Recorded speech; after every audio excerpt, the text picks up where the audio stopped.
നമസ്കാരം, എല്ലാവർക്കും സ്മാർട്ട് ശ്രീ അക്കാദമിയുടെ മറ്റൊരു ക്ലാസ്സിലേക്ക് സ്വാഗതം. എൻ്റെ പേര് റഫീഖ് എന്നാണ്. നമ്മൾ പഠിച്ചുകൊണ്ടിരിക്കുന്നത് ഇന്ത്യൻ ഭരണഘടനയാണ്. ഇന്ത്യൻ ഭരണഘടനയിൽ തന്നെ നമ്മൾ മൗലിക അവകാശങ്ങളെക്കുറിച്ച് പഠിച്ചുകൊണ്ടിരിക്കുന്നു. മൗലിക അവകാശങ്ങളിൽ നമ്മൾ 6 മൗലിക അവകാശങ്ങളുള്ളതിൽ ഏകദേശം 4 എണ്ണം നമ്മൾ പഠിച്ചു കഴിഞ്ഞു. ഇനി 5ാമത്തെ മൗലിക അവകാശത്തെക്കുറിച്ചാണ് നമ്മൾ പഠിക്കാൻ പോകുന്നത്. 5ാമത്തെ മൗലിക അവകാശം എന്നുള്ളത് സാംസ്കാരികവും വിദ്യാഭ്യാസപരവുമായിട്ടുള്ള അവകാശമാണ്. സാംസ്കാരികവും വിദ്യാഭ്യാസപരവുമായിട്ടുള്ള അവകാശങ്ങൾ ഇന്ത്യൻ ഭരണഘടനയിൽ 2 വകുപ്പുകളിലാണ് ഇതിനെക്കുറിച്ച് പറയുന്നത്. Article 29, article 30. ആർട്ടിക്കിൾ 29, ആർട്ടിക്കിൾ 30 ഇങ്ങനെ 2 വകുപ്പുകളിലാണ് എന്തിനെക്കുറിച്ച് പറയുന്നത്? സാംസ്കാരികവും വിദ്യാഭ്യാസപരവുമായിട്ടുള്ള അവകാശങ്ങളെ കുറിച്ച് പറയുന്നത്. അപ്പൊ എന്താണ് സാംസ്കാരികവും വിദ്യാഭ്യാസപരവുമായിട്ടുള്ള മൗലിക അവകാശങ്ങൾ എന്ന് പറയുന്നത് കൊണ്ട് അർത്ഥമാക്കുന്നത്? അതായത് നമ്മൾ ഇന്ത്യൻ സമൂഹത്തെക്കുറിച്ച് പഠിക്കുമ്പോൾ, അല്ലെങ്കിൽ നമ്മൾ ഇന്ത്യൻ സമൂഹത്തെക്കുറിച്ച് മനസ്സിലാക്കാൻ ശ്രമിക്കുമ്പോൾ നമുക്ക് മനസ്സിലാകുന്ന ഒരു പ്രധാനപ്പെട്ട കാര്യം എന്ന് പറയുന്നത്, ഇന്ത്യൻ സമൂഹം എന്ന് പറയുന്നത് ഏകശിലാത്മകമല്ല. അതായത് മോണോലിത്തിക് നേച്ചർ ഉള്ളതല്ല ഇന്ത്യയുടെ ഇന്ത്യൻ സമൂഹം എന്ന് പറയുന്നത്. എന്തുകൊണ്ടാണ് അങ്ങനെ പറയുന്നത്? ഇന്ത്യയിൽ ഒരു സംസ്കാരമോ ഒരു മതമോ ഒരു ഭാഷയോ മാത്രമായിട്ടല്ല ഇന്ത്യ എന്ന് പറയുന്ന രാജ്യം അല്ലെങ്കിൽ അതിൻ്റെ സംസ്കാരങ്ങൾ നിലനിൽക്കുന്നത്. മറിച്ച് പകരം എങ്ങനെയാണ് അത്? വിവിധങ്ങളായിട്ടുള്ള മതങ്ങൾ, വിവിധങ്ങളായിട്ടുള്ള ഭാഷകൾ, വിവിധങ്ങളായിട്ടുള്ള സംസ്കാരങ്ങൾ, ഇവ ഇങ്ങനെ കൂടിച്ചേർന്നുകൊണ്ട് ഒരു ബഹുസ്വരതയാണ് ഇന്ത്യ എന്ന് പറയുന്ന രാഷ്ട്രത്തിൻ്റെ മുഖമുദ്ര എന്ന് പറയുന്നത്. അപ്പോൾ ഇന്ത്യൻ സമൂഹം എന്ന് പറയുന്നത് ഏകാത്മകമല്ല എന്ന് പറഞ്ഞാൽ ബഹുസ്വരതയാണ്, അല്ലെങ്കിൽ വൈവിധ്യങ്ങളാണ് ഇന്ത്യൻ സമൂഹത്തിൻ്റെ പ്രത്യേകത എന്ന് പറയുന്നത്. ഈ വൈവിധ്യമായിട്ടുള്ള ഒരു സമൂഹം എന്ന് പറയുമ്പോൾ സ്വാഭാവികമായിട്ടും അവിടെ എന്തുണ്ടാകും? സംസ്കാരങ്ങളിൽ ഒരു ഭൂരിപക്ഷമായിട്ടുള്ള സംസ്കാരം പിന്തുടരുന്ന ആളുകൾ ഉണ്ടാകും. ന്യൂനപക്ഷമായിട്ട് അല്ലെങ്കിൽ കുറവ് സംസ്കാരം പിന്തുടരുന്ന ആളുകളുടെ ഒരു കൂട്ടം ഉണ്ടാകും. അപ്പോൾ ഈ കുറഞ്ഞ സംസ്കാരങ്ങൾ പിന്തുടരുന്ന, അല്ലെങ്കിൽ നമ്മൾ ന്യൂനപക്ഷങ്ങൾ എന്ന് പറയുന്ന വിഭാഗങ്ങൾ ഈ ഭൂരിപക്ഷങ്ങളുടെ സംസ്കാരത്തെ എന്ത് ചെയ്യേണ്ടതുണ്ട്? അവരുടെ ജീവിതത്തിൽ സ്വീകരിക്കേണ്ടതുണ്ടോ എന്നുള്ള ഒരു പ്രസക്തമായിട്ടുള്ള ഒരു ചോദ്യമാണ്. പലപ്പോഴും പറയുന്നത് എങ്ങനെയാണ്?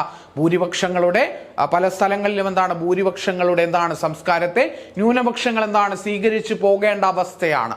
അപ്പോൾ അതിൻ്റെ ആവശ്യകതയുണ്ടോ എന്നുള്ളത് ഒരു വളരെ പ്രസക്തമായിട്ടുള്ള ചോദ്യമാണ്. അതിന് ഇന്ത്യൻ ഭരണഘടന പറയുന്നത് അതിൻ്റെ ആവശ്യകതയില്ല. കാരണം ഇന്ത്യൻ ഭരണഘടന ഇന്ത്യ എന്ന് പറയുന്ന രാഷ്ട്രത്തിൻ്റെ വൈവിധ്യത്തിൽ വിശ്വസിക്കുന്നു എന്നുള്ളത് കൊണ്ട് ന്യൂനപക്ഷങ്ങൾ ഭൂരിപക്ഷങ്ങളുടെ സംസ്കാരമോ ഭാഷയോ ഒന്നും തന്നെ പിന്തുടരേണ്ട ആവശ്യകതയില്ല എന്നാണ് ഇന്ത്യൻ ഭരണഘടന പറയുന്നത്. അതുകൊണ്ട് തന്നെയാണ് ഇന്ത്യൻ ഭരണഘടന എന്ത് നൽകുന്നത്? ന്യൂനപക്ഷങ്ങൾക്ക് അവരുടെ അവകാശങ്ങൾ, അവരുടെ സംസ്കാരങ്ങൾ, അവരുടെ ഭാഷ ഇവയെല്ലാം സംരക്ഷിക്കുന്നതിനായിട്ട് നൽകുന്നത്? ഒരു മൗലിക അവകാശം അനുവദിച്ചു നൽകുന്നത്. ആ മൗലിക അവകാശമാണ് സാംസ്കാരികവും വിദ്യാഭ്യാസപരവുമായിട്ടുള്ള അവകാശം എന്ന് പറയുന്നത്. അപ്പോൾ നമ്മളിവിടെ സംസാരിക്കുന്നത് ആരെക്കുറിച്ചാണ് എന്നുള്ളത് നിങ്ങൾക്ക് ബോധ്യപ്പെട്ടിട്ടുണ്ട്. ആരെക്കുറിച്ചാണ് നമ്മൾ സംസാരിക്കാൻ പോകുന്നത്?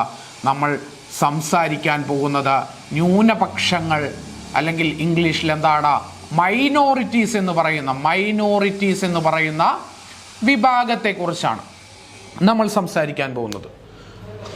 മൈനോറിറ്റി എന്ന് പറയുമ്പോൾ സ്വാഭാവികമായിട്ടും നിങ്ങളുടെ മനസ്സിലേക്ക് ഓടി വരിക എന്ന് പറയുന്നത് സ്വാഭാവികമായിട്ടും ഇന്ത്യ എന്ന് പറയുന്ന രാജ്യത്ത് നമ്മൾ മൈനോറിറ്റിയെ കുറിച്ച് സംസാരിക്കുമ്പോൾ നമ്മളുടെ മനസ്സിലേക്ക് ആദ്യം ഓടി വരുന്നത് മുസ്ലിങ്ങളായിരിക്കും, ക്രിസ്ത്യാനികളായിരിക്കും, സിഖുകാരായിരിക്കും, പാഴ്സികളായിരിക്കും, ജൈനന്മാരായിരിക്കും. ഇങ്ങനെയുള്ള മതവിഭാഗങ്ങളാണ് മൈനോറിറ്റി അല്ലെങ്കിൽ ന്യൂനപക്ഷങ്ങൾ എന്ന് പറയുമ്പോൾ നിങ്ങളുടെ മനസ്സിലേക്ക് ഓടി വരിക. അപ്പോൾ ഒരു ചോദ്യം അവിടെ പ്രസക്തമാണ്. എന്താണ് ആ ചോദ്യം? ഈ മതവിഭാഗങ്ങൾ മാത്രമാണോ പറയുന്നത് ന്യൂനപക്ഷങ്ങൾ എന്ന് പറയുന്നത്? അല്ല എന്നുള്ളത് അപ്പോൾ നിങ്ങൾ മനസ്സിലാക്കേണ്ടത് മതത്തെ നമ്മളുടെ മനസ്സിലേക്ക് ഓടി വരുന്നത് മതവിഭാഗങ്ങളെ കുറിച്ചാണെങ്കിലും നിങ്ങൾ മനസ്സിലാക്കേണ്ടത് ന്യൂനപക്ഷങ്ങൾ എന്ന് പറയുമ്പോൾ അതിൽ മതവിഭാഗങ്ങൾ മാത്രമല്ല വരുന്നത്.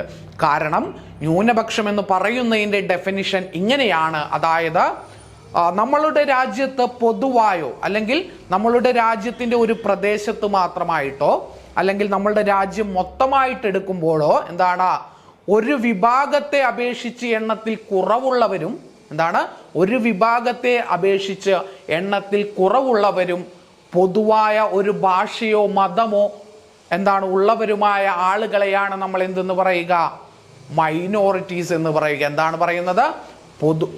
അതായത് നിങ്ങൾക്കറിയാം ഭൂരിപക്ഷം ന്യൂനപക്ഷം എന്ന് പറയുന്നത് നമ്മൾ തീരുമാനിക്കുന്നത് കമ്പയർ ചെയ്യുന്നതിലൂടെയാണ്. അത് ഇന്ത്യയിൽ ഒരു ഭൂപ്രദേശത്തോ അല്ലെങ്കിൽ ഇന്ത്യയിൽ ആകമാനോ പരിശോധിക്കുമ്പോൾ ഒരു വലിയ വിഭാഗത്തെ അപേക്ഷിച്ച് എണ്ണത്തിൽ കുറവുള്ളവരും അവർ പൊതുവായ ഒരു ഭാഷയോ മതമോ ഉള്ള ആളുകളെയാണ് നമ്മൾ എന്തെന്ന് പറയുന്നത്, മൈനോറിറ്റീസ് എന്ന് പറയുന്നത്. അപ്പോൾ നമ്മൾ മൈനോറിറ്റീസിനെ കണക്കാക്കുവാനായിട്ട് രണ്ട് കാര്യങ്ങളാണ് പരിഗണിക്കുന്നത്. ഒന്നാമത്തേത് മതം എന്നുള്ളത് നമ്മൾ പരിഗണിക്കും.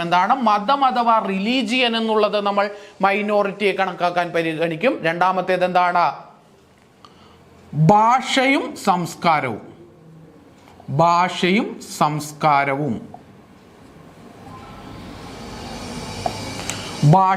സംസ്കാരവും അപ്പൊ മതം എന്നുള്ളത് നമ്മൾ മൈനോറിറ്റിയെ പരിഗണിക്കുവാനായിട്ട് കണക്കാക്കും. അപ്പോൾ മതം മാത്രമാണോ കണക്കാക്കുന്നത്? അല്ല, മതപരമായിട്ടുള്ള ന്യൂനപക്ഷങ്ങൾ മാത്രമല്ല ഉള്ളത് ഇന്ത്യയിൽ. പിന്നെ എന്തൊക്കെയുണ്ട്? ഭാഷാപരമായിട്ടും സാംസ്കാരികപരമായിട്ടും ഉള്ള ന്യൂനപക്ഷങ്ങളും എവിടെയുണ്ട്? ഇന്ത്യ എന്ന് പറയുന്ന രാജ്യത്തുണ്ട്. അപ്പോൾ മതം മാത്രമല്ല പരിഗണിക്കുന്നത്, ഭാഷയും സംസ്കാരവും എല്ലാം നമ്മൾ എന്തിൽ പരിഗണിക്കും? ന്യൂനപക്ഷങ്ങളെ കണക്കാക്കുന്നതിനായിട്ട് പരിഗണിക്കും. അപ്പോൾ നമ്മൾ ന്യൂനപക്ഷങ്ങളെ കുറിച്ചാണ് പറയുന്നത് എന്ന് നമ്മൾ പറഞ്ഞു. അപ്പോൾ അവരുടെ സാംസ്കാരികവും വിദ്യാഭ്യാസപരമായിട്ടുള്ള അവകാശങ്ങളെ കുറിച്ചാണ് നമ്മൾ സംസാരിക്കാൻ പോകുന്നത്. ആദ്യത്തെ ആർട്ടിക്കിൾ എന്ന് പറയുന്നത് ആർട്ടിക്കിൾ 29 ആർട്ടിക്കിൾ 29. ആർട്ടിക്കിൾ 29 ന്യൂനപക്ഷങ്ങളുടെ അവകാശ സംരക്ഷണത്തെ കുറിച്ച് പറയുന്നു. ന്യൂനപക്ഷങ്ങളുടെ അവകാശ സംരക്ഷണത്തെ കുറിച്ചാണ് എന്ത് പറയുന്നത്?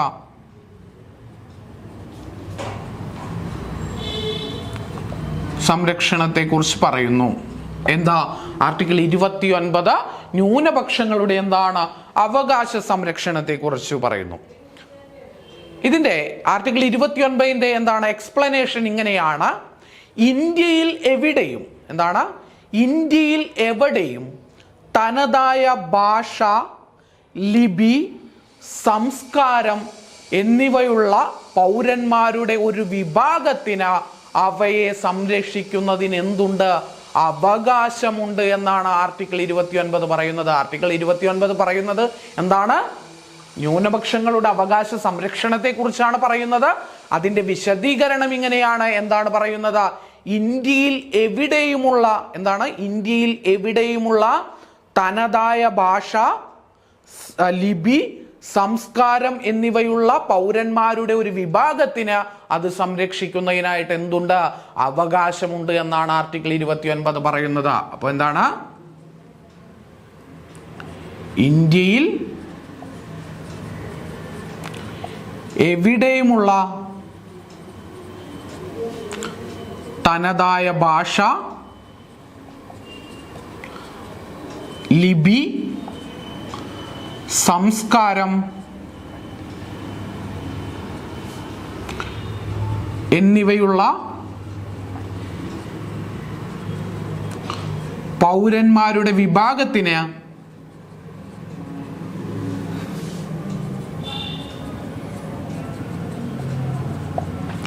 അത് സംരക്ഷിക്കുവാൻ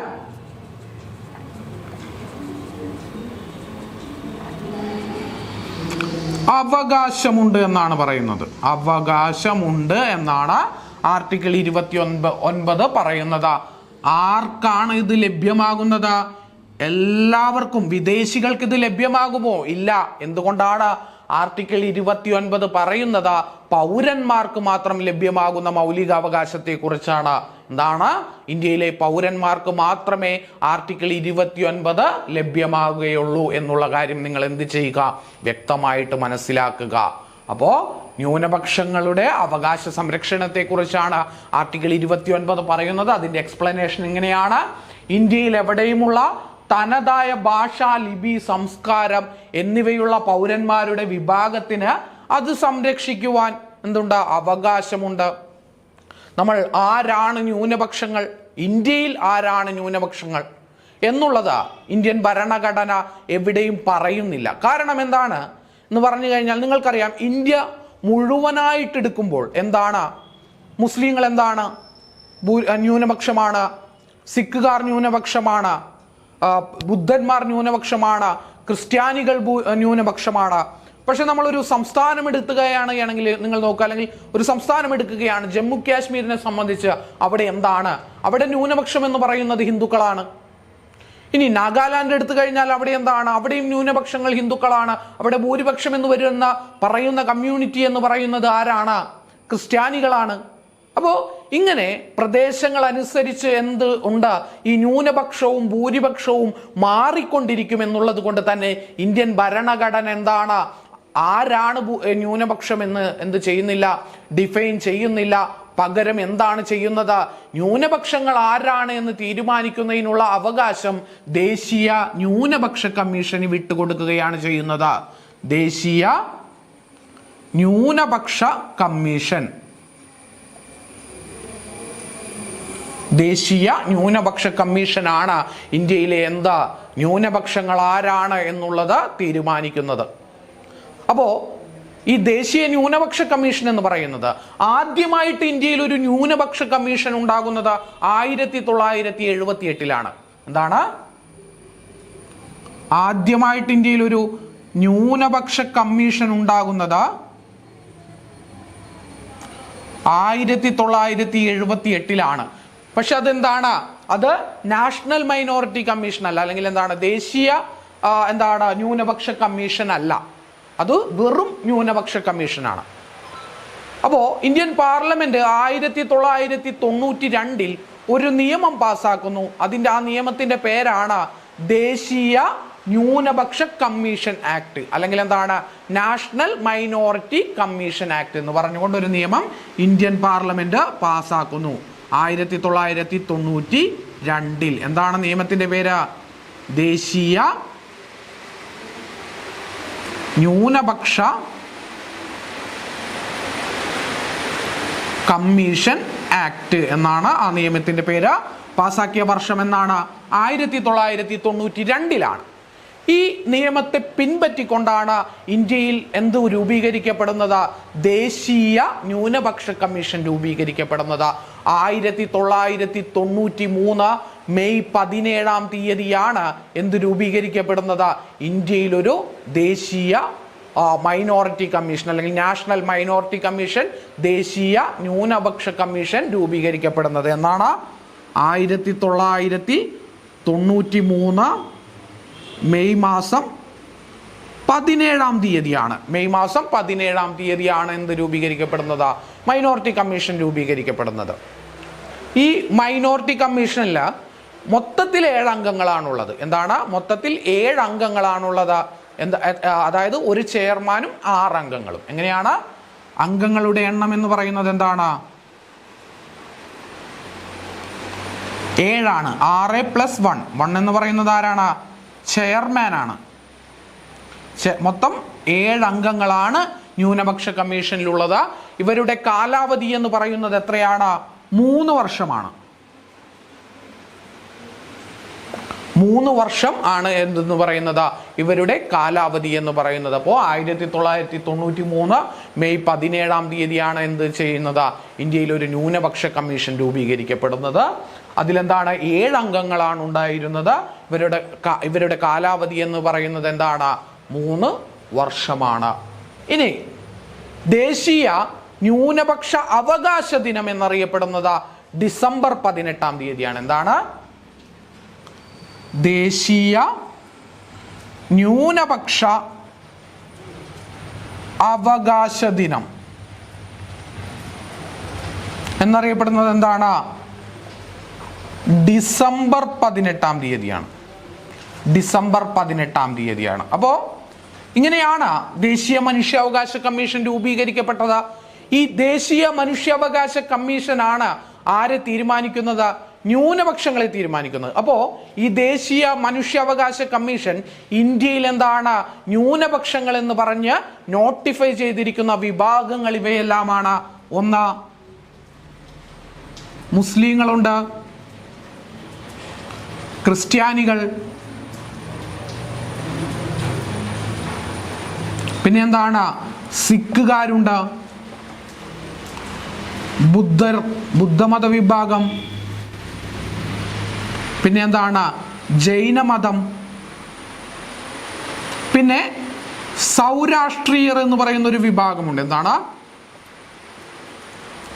സൗരാഷ്ട്രീയർ എന്ന് പറഞ്ഞാൽ ചിലപ്പോൾ എല്ലാവർക്കും മനസ്സിലാകണമെന്നില്ല. അവർ അറിയപ്പെടുന്ന മറ്റൊരു പേരാണ് എന്തെന്ന് പറയുന്നത് പാഴ്സികൾ എന്നറിയപ്പെടുന്നത്. ആരാണ്? പാഴ്സികൾ എന്നറിയപ്പെടുന്നതും ഇതേ സൗരാഷ്ട്രീയർ തന്നെയാണ്. അപ്പോൾ എന്താണ്? മുസ്ലിങ്ങളുണ്ട്, ക്രിസ്ത്യാനികൾ, സിഖുകാർ, ബുദ്ധർ, ജൈനമതം, സൗരാഷ്ട്രീയർ, ഇങ്ങനെ 6 മതവിഭാഗങ്ങളെയാണ് ഇന്ത്യയിൽ എന്തായിട്ട് നോട്ടിഫൈ ചെയ്തിരിക്കുന്നത്? എന്താണ്? ന്യൂനപക്ഷങ്ങളായിട്ട് നോട്ടിഫൈ ചെയ്തിരിക്കുന്നത്. അപ്പോൾ സ്വാഭാവികമായിട്ടും ഒരു ദേശീയ തലത്തിൽ ഒരു ന്യൂനപക്ഷ കമ്മീഷൻ ഉണ്ടാകുമ്പോൾ എവിടെയും ന്യൂനപക്ഷ കമ്മീഷനുകൾ വേണം, സംസ്ഥാനങ്ങളിൽ വേണം. എന്താണ്? സംസ്ഥാന ന്യൂനപക്ഷ കമ്മീഷൻ. നമ്മൾ കേരളത്തെ കുറിച്ചാണ് പഠിക്കാൻ പോകുന്നത്. കേരളത്തിൽ ഒരു ന്യൂനപക്ഷ കമ്മീഷൻ ആദ്യമായിട്ട് രൂപീകരിക്കപ്പെടുന്നത് 2013 ജൂൺ 17-ാം തീയതിയാണ്. ജൂൺ 13-ാം തീയതിയാണ്, ക്ഷമിക്കണം. സംസ്ഥാന എന്താണ് ന്യൂനപക്ഷ കമ്മീഷൻ രൂപീകരിക്കപ്പെട്ടത് 2013 ജൂൺ 13-ാം തീയതിയാണ്. സംസ്ഥാന മനുഷ്യാവകാശ കമ്മീഷൻ രൂപീകരിക്കപ്പെട്ടത്. കേരളത്തിലെ സംസ്ഥാന മനുഷ്യാവകാശ കമ്മീഷന്റെ ആദ്യത്തെ ചെയർമാനാണ് വീരാൻകുട്ടി എന്നറിയപ്പെടുന്നത്. എന്താണ്? വീരാൻകുട്ടി എന്നറിയപ്പെടുന്നത്. ഇത്തരത്തിലുള്ള സംസ്ഥാന ന്യൂനപക്ഷ കമ്മീഷനുകളും ദേശീയ ന്യൂനപക്ഷ കമ്മീഷനുകളുമാണ് എന്ത് തീരുമാനിക്കുന്നത്? ആരാണ് ന്യൂനപക്ഷങ്ങൾ എന്നുള്ളത് തീരുമാനിക്കുന്നത്. അപ്പൊ നമ്മൾ ആർട്ടിക്കിൾ 29 എന്താണ് പഠിച്ചത്? ന്യൂനപക്ഷ വിഭാഗങ്ങൾക്ക് അല്ലെങ്കിൽ എന്താണ് പൗരന്മാരുടെ എന്താണ് പൗരന്മാരുടെ ഒരു തനതായ ഭാഷയോ ലിപിയോ സംസ്കാരവുമോ ഉള്ള എന്താണ് വിഭാഗങ്ങൾക്ക് അവരുടെ സംസ്കാരങ്ങൾ സംരക്ഷിക്കുന്നതിനുള്ള അവകാശത്തെ കുറിച്ചാണ് നമ്മൾ സംസാരിച്ചത്. ഇനി രണ്ടാമത്തെ ആർട്ടിക്കിൾ ഈ മതപരവും സാംസ്കാരികവും വിദ്യാഭ്യാസപരവുമായിട്ടുള്ള അവകാശങ്ങളിൽ പ്രധാനപ്പെട്ട രണ്ടാമത്തെ ആർട്ടിക്കിളാണ് എന്തെന്ന് പറയുന്നത് ആർട്ടിക്കിൾ 30 എന്ന് പറയുന്നത്. ഈ ആർട്ടിക്കിൾ 30 പറയുന്നത് എന്താണ്? ന്യൂനപക്ഷങ്ങൾക്ക് എന്താണ് വിദ്യാഭ്യാസ സ്ഥാപനങ്ങൾ സ്ഥാപിക്കുന്നതിനുള്ള അവകാശത്തെ കുറിച്ചാണ്. എന്താണ് പറയുന്നത്? ന്യൂനപക്ഷങ്ങൾക്ക് വിദ്യാഭ്യാസ സ്ഥാപനങ്ങൾ സ്ഥാപിക്കുന്നതിനുള്ള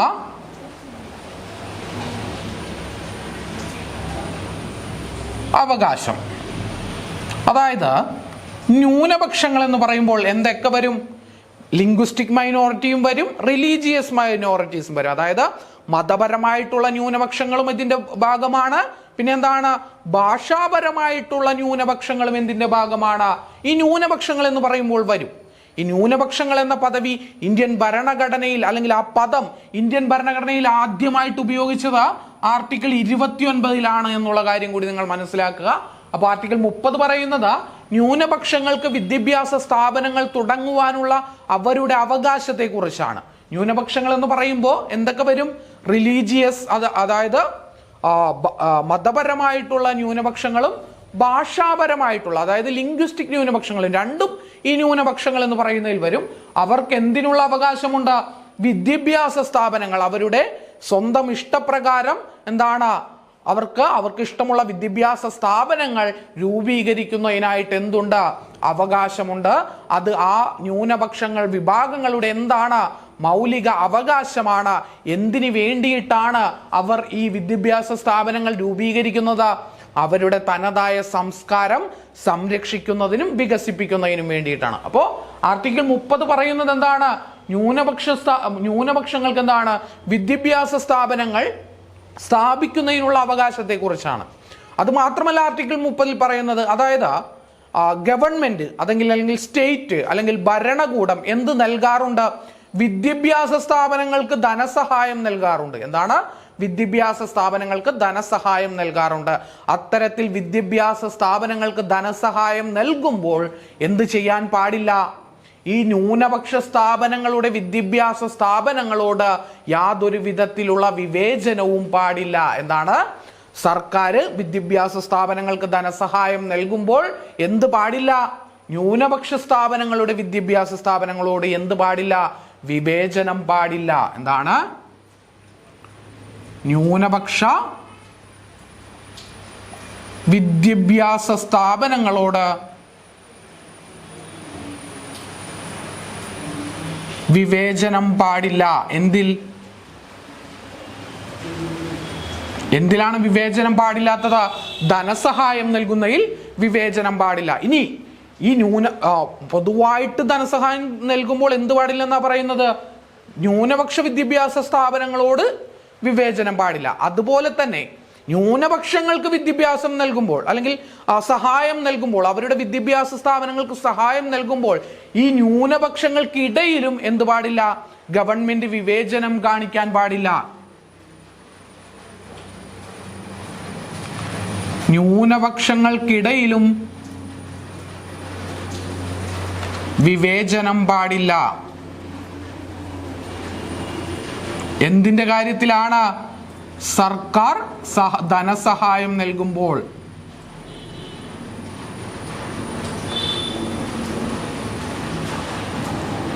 ആർക്കാണ്? വിദ്യാഭ്യാസ സ്ഥാപനങ്ങൾക്ക്.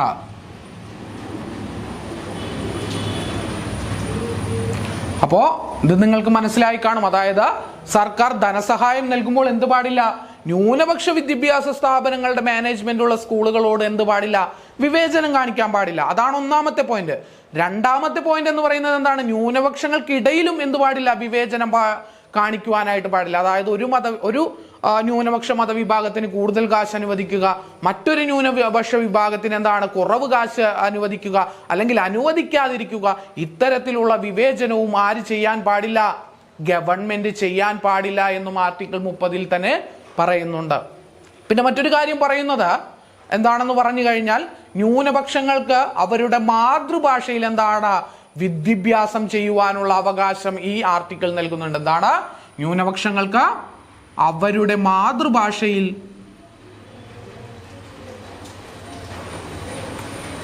മാതൃഭാഷയിൽ വിദ്യാഭ്യാസം ചെയ്യാൻ അവകാശം നൽകുന്നു.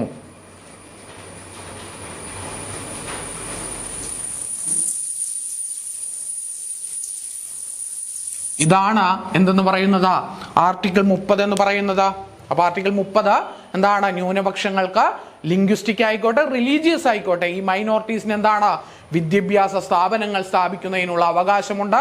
എന്തിനു വേണ്ടിയിട്ടാണ് അവർ വിദ്യാഭ്യാസ സ്ഥാപനങ്ങൾ സ്ഥാപിക്കുന്നത്? അവരുടെ സംസ്കാരം സംരക്ഷിക്കുന്നതിനും വികസിപ്പിക്കുന്നതിനും വേണ്ടിയിട്ടാണ് എന്നാണ് ആർട്ടിക്കിൾ 30 പറയുന്നത്. അപ്പോ ഈ ആർട്ടിക്കിൾ 30 ബന്ധപ്പെട്ടുകൊണ്ട് നമുക്കൊരു കേസ് പഠിക്കാനുണ്ട്. ഒരു സുപ്രീം കോടതിയുടെ ഒരു പ്രധാനപ്പെട്ട വിധി നമുക്ക് പഠിക്കാനുണ്ട്. അത് ആ കേസിന്റെ പേരെന്ന് പറയുന്നത് മലങ്കര സിറിയൻ കത്തോലിക്ക കോളേജ് കേസ് എന്നാണ്. 2007 ഇതുമായി ബന്ധപ്പെട്ടുകൊണ്ട് സുപ്രീം കോടതിയുടെ പ്രധാനമായിട്ടുള്ള ചില നിരീക്ഷണങ്ങളും വിധിയുമെല്ലാം ഉണ്ടാകുന്നത്. എന്താണ്? മലങ്കര സിറിയൻ കത്തോലിക്ക കോളേജ് കേസ്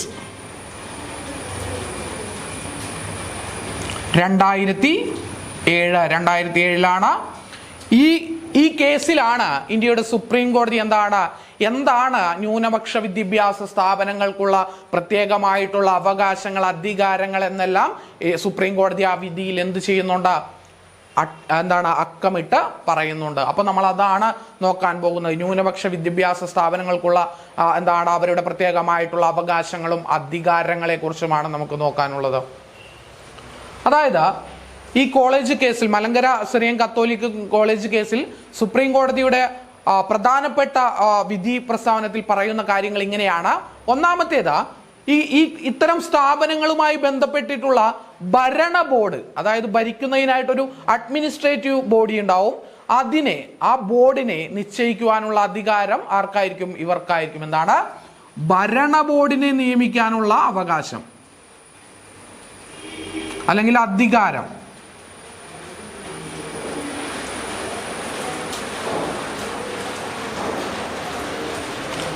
ഭരണ ബോർഡിനെ നിയമിക്കാനുള്ള അധികാരം അവർക്കുണ്ടാകും. മാത്രമല്ല, അധ്യാപിക അനധ്യാപിക നിയമനങ്ങളിൽ എന്തുണ്ട്?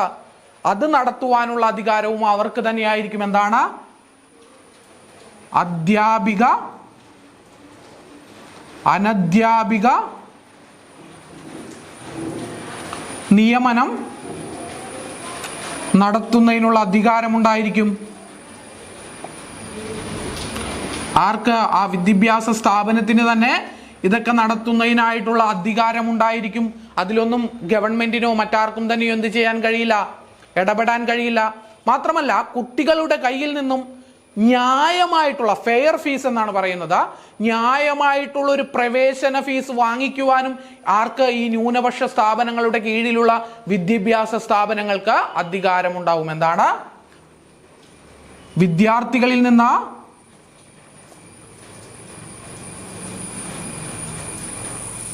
ന്യായമായ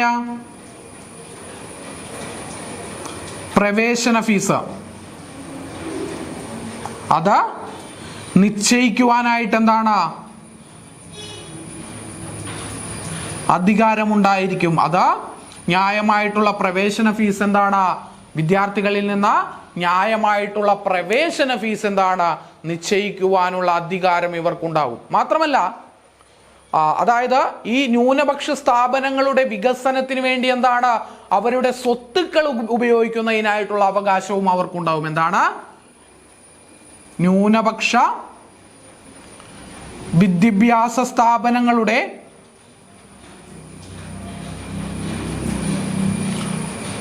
വികസനത്തിന് എന്താണ്? അവരുടെ സ്വത്ത് വിനിയോഗിക്കാനും എന്താണ്? മൈനോറിറ്റീസിന് അധികാരമുണ്ടാകും. അപ്പോ എന്താണ്? ഭരണ ബോർഡിനെ നിയമിക്കാം, അധ്യാപിക അനധ്യാപിക നിയമനം നടത്താം, വിദ്യാർത്ഥികളിൽ നിന്ന് ന്യായമായിട്ടുള്ള പ്രവേശന ഫീസ് നിശ്ചയിച്ച് അത് വാങ്ങാം. പിന്നെ എന്താണ്? ന്യൂനപക്ഷ സ്ഥാപനങ്ങളുടെ വികസനത്തിന് വേണ്ടിയിട്ട് എന്ത് ഉപയോഗിക്കാം? അവരുടെ സ്വത്തുക്കൾ ഉപയോഗിക്കാം എന്നുള്ളതെല്ലാം ഈ പറയുന്ന മലങ്കര കത്തോലിക് കോളേജ് കേസുമായി ബന്ധപ്പെട്ടുകൊണ്ട് സുപ്രീം കോടതിയുടെ ഭാഗത്ത് നിന്നുണ്ടായ പ്രധാനപ്പെട്ട നിരീക്ഷണങ്ങളാണ്.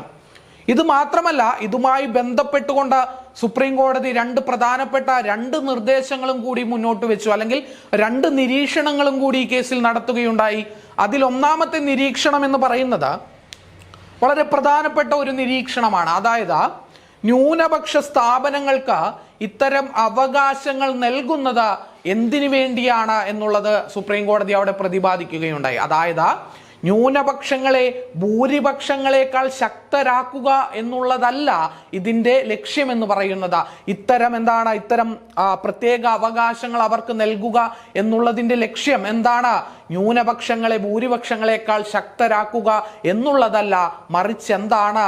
ന്യൂനപക്ഷങ്ങളെയും ഭൂരിപക്ഷങ്ങൾക്ക് സമന്മാരായിട്ട് കൊണ്ടുപോവുക എന്നുള്ളതാണ് ഇത്തരം പ്രത്യേക പരിഗണനകൾ നൽകുക എന്നുള്ളത് കൊണ്ട് അർത്ഥമാക്കുന്നത് എന്ന് സുപ്രീം കോടതി ഈ കേസിൽ നിരീക്ഷിക്കുകയുണ്ടായി. മറ്റൊരു പ്രധാനപ്പെട്ട നിരീക്ഷണം കൂടി സുപ്രീം കോടതിയുടെ ഭാഗത്ത് നിന്നുണ്ടായി. അതായത് ഇത്തരം വിദ്യാഭ്യാസ സ്ഥാപനങ്ങളോ ഇത്തരം ന്യൂനപക്ഷ സ്ഥാപനങ്ങളോ എന്തല്ല നിയമത്തിന് അതീതരല്ല എന്നുള്ള ഒരു നിരീക്ഷണം കൂടി ആരുടെ ഭാഗത്ത് നിന്നുണ്ടായിട്ടുണ്ട്? സുപ്രീം കോടതിയുടെ ഭാഗത്ത് നിന്നുണ്ടായി. വേണമെങ്കിൽ എന്ത് ചെയ്യാൻ കഴിയും? ചില ന്യായമായിട്ടുള്ള നിയന്ത്രണങ്ങൾ ഏർപ്പെടുത്തുവാൻ ഗവൺമെന്റിന് അധികാരമുണ്ട്. അതായത് ഇത്തരം സ്ഥാപനങ്ങളുടെ പ്രവർത്തനങ്ങൾക്ക് മേൽ നിയന്ത്രണങ്ങൾ ഏർപ്പെടുത്തുവാനും ഇടപെടുവാനും ഗവൺമെന്റുകൾക്ക് അധികാരമുണ്ട് എന്ന് കൂടി ഈ പറയുന്ന മലങ്കര സിറിയൻ കത്തോലിക്ക കോളേജ് കേസിൽ സുപ്രീം കോടതിയുടെ ഭാഗത്ത് നിന്നും എന്തുണ്ടായി? നിരീക്ഷണമുണ്ടായി. അപ്പോൾ നമ്മൾ ഇന്ന് പഠിച്ചത് 2 ആർട്ടിക്കിളുകളാണ്. Article 29, article 30. ഇത് രണ്ടും എന്തിനെ കുറിച്ചാണ് പറയുന്നത്? സാംസ്കാരികവും വിദ്യാഭ്യാസപരവുമായിട്ടുള്ള അവകാശങ്ങളെ കുറിച്ചാണ്. ആരുടെ സാംസ്കാരികവും വിദ്യാഭ്യാസപരവുമായിട്ടുള്ള അവകാശങ്ങളെ കുറിച്ചാണ് പറഞ്ഞത്? ന്യൂനപക്ഷങ്ങളുടെ അവകാശങ്ങളെ കുറിച്ചാണ്. എന്താണ് ന്യൂനപക്ഷങ്ങൾ? അത് ഒന്നില്ലെങ്കിൽ ഭാഷാപരവും അല്ലെങ്കിൽ എന്താണ് സാംസ്കാരികപരവുമായിട്ടുള്ള ന്യൂനപക്ഷങ്ങളാകാം, അല്ലെങ്കിൽ എന്താണ് മതപരമായിട്ടുള്ള ന്യൂനപക്ഷങ്ങളാകാം. ഇവർ രണ്ടുമാകാം. ഇവർക്കുള്ള അവകാശങ്ങളെ കുറിച്ചാണ് ആർട്ടിക്കിൾ 23, 30 പറയുന്നത്. ഇത് രണ്ടും എന്താണ്? മൗലിക അവകാശമാണ്. ഇത് ലംഘിക്കപ്പെടുന്ന പക്ഷം എന്ത് ചെയ്യാം? അവർക്ക് നേരിട്ട് സുപ്രീം കോടതിയെ സമീപിക്കാൻ കഴിയും. ഇനി എന്തുകൊണ്ടാണ് ഈ ആർട്ടിക്കിൾ 29ഉം ആർട്ടിക്കിൾ 30ഉം ഇന്ത്യൻ ഭരണഘടനയുടെ ഭാഗമായിട്ട് ഉൾപ്പെടുത്തിയത്? എന്തുകൊണ്ടാണ്? അതിന് നമ്മളുടെ ഭരണഘടനാ നിർമ്മാതാക്കൾ തന്നെ പറഞ്ഞ ഉത്തരം എന്ന് പറയുന്നത് ഹിന്ദു മതത്തിൻ്റെയും ഹിന്ദി ഭാഷയുടെയും എന്താണ്? ഹിന്ദി ഭാഷയുടെയും ഹിന്ദു മതത്തിൻ്റെയും അപ്രമാദിത്യം തടയുക എന്നുള്ളതാണ് ആർട്ടിക്കിൾ 29, ആർട്ടിക്കിൾ 30 എന്ന് പറയുന്ന 2 ഭരണഘടനാ വകുപ്പുകളിലൂടെ ഇന്ത്യൻ ഭരണഘടന ഉദ്ദേശിക്കുന്നത്. അതെന്താണ്? ഹിന്ദു മതത്തിൻ്റെയും ഹിന്ദി ഭാഷയുടെയും അപ്രമാദിത്യം, അതായത് ഭൂരിപക്ഷങ്ങളുടെ അപ്രമാദിത്യം തടയുക എന്നുള്ളതാണ്. ഭൂരിപക്ഷങ്ങൾക്കൊപ്പം എന്താണ്? ന്യൂനപക്ഷങ്ങളെയും സംരക്ഷിക്കുക എന്നുള്ളതാണ് ഈ 2 ആർട്ടിക്കിളുകൾ കൊണ്ട് ഇന്ത്യൻ ഭരണഘടന അർത്ഥമാക്കുന്നത്. നിങ്ങൾക്കറിയാം, ഭാഷയുമായി ബന്ധപ്പെട്ട ഹിന്ദി എന്താണ്? ഇന്ത്യയുടെ ദേശീയ ഭാഷയാക്കണം എന്ന് പറഞ്ഞുകൊണ്ട് എന്താണ് ഈ സമകാലീനമായിട്ടുണ്ടായ വിഷയങ്ങളെല്ലാം നിങ്ങൾക്കറിയാം. ഇന്ത്യക്ക് എന്താണ്? ഇന്ത്യക്കൊരു നമ്മൾ പഠിച്ചിട്ടുണ്ട്, ഹിന്ദി ഹമാര രാഷ്ട്രഭാഷ ഹേ, ഹിന്ദി നമ്മളുടെ ദേശീയ ഭാഷയാണ്. പക്ഷേ ഇന്ത്യ എന്ന് പറയുന്ന രാജ്യത്തെ സംബന്ധിച്ച് എന്തില്ല? ഇന്ത്യ എന്ന് പറയുന്ന രാജ്യത്തിന് ഒരു രാഷ്ട്രഭാഷ എന്നുള്ളതില്ല. എന്താണ്? പകരം ഒഫീഷ്യൽ ലാംഗ്വേജുകൾ മാത്രമേ ഇന്ത്യ എന്ന് പറയുന്ന രാഷ്ട്രത്തിനുള്ളൂ. ഭരണഘടനാപരമായിട്ട് എന്തില്ല? ഒരു രാഷ്ട്രഭാഷ എന്നുള്ള സങ്കല്പം ഇന്ത്യ എന്ന് പറയുന്ന രാജ്യത്തിനില്ല. 29, 30 പറയുന്നത് അതുകൊണ്ട് തന്നെയാണ്. എന്താണ്? ഹിന്ദി ഭാഷയുടെയും ഹിന്ദു മതത്തിൻ്റെയും എന്താണ് അപ്രമാദിത്യം തടയുക എന്നുള്ളതാണ് ഈ 2 ആർട്ടിക്കിളുകൾ കൊണ്ട് ഇന്ത്യൻ ഭരണഘടന ഉദ്ദേശിക്കുന്നത്. അപ്പോൾ നമ്മളെന്താണ്? സാംസ്കാരികവും വിദ്യാഭ്യാസപരവുമായിട്ടുള്ള അവകാശങ്ങൾ കൂടി മൗലികാവകാശത്തിൻ്റെ ഭാഗമായിട്ട് ഇന്നത്തെ ക്ലാസ്സോടുകൂടി അവസാനിക്കുകയാണ്. ഇനി ഒരു ക്ലാസ് കൂടി ഉണ്ടാകും. അതോടുകൂടി എന്താണ്? മൗലിക അവകാശങ്ങൾ എന്ന് പറയുന്ന വളരെ രസകരമായ ഇന്ത്യൻ ഫിലോസഫിക്കൽ പാർട്ട്, ഇന്ത്യൻ ഭരണഘടനയുടെ എന്താണ് തത്വചിന്താപരമായ ഭാഗത്തിൻ്റെ ഏറ്റവും മനോഹരമായിട്ടുള്ള ഭാഗമാണ് എന്തെന്ന് പറയുന്നത് മൗലികാവകാശം എന്ന് പറയുന്നത്. അത് അടുത്ത ക്ലാസ്സോടുകൂടി എന്ത് ചെയ്യും? നമ്മൾ അവസാനിപ്പിക്കും. അപ്പോൾ ഞാനെപ്പോഴും പറയാറുണ്ട്, നിങ്ങൾ എന്ത് ചെയ്യുക? ഒരു കാര്യങ്ങളും കാണാതെ പഠിക്കരുത്, വളരെ കൃത്യമായിട്ട് മനസ്സിലാക്കിയിട്ട് പഠിക്കുക. എല്ലാവർക്കും നന്ദി, നമസ്കാരം.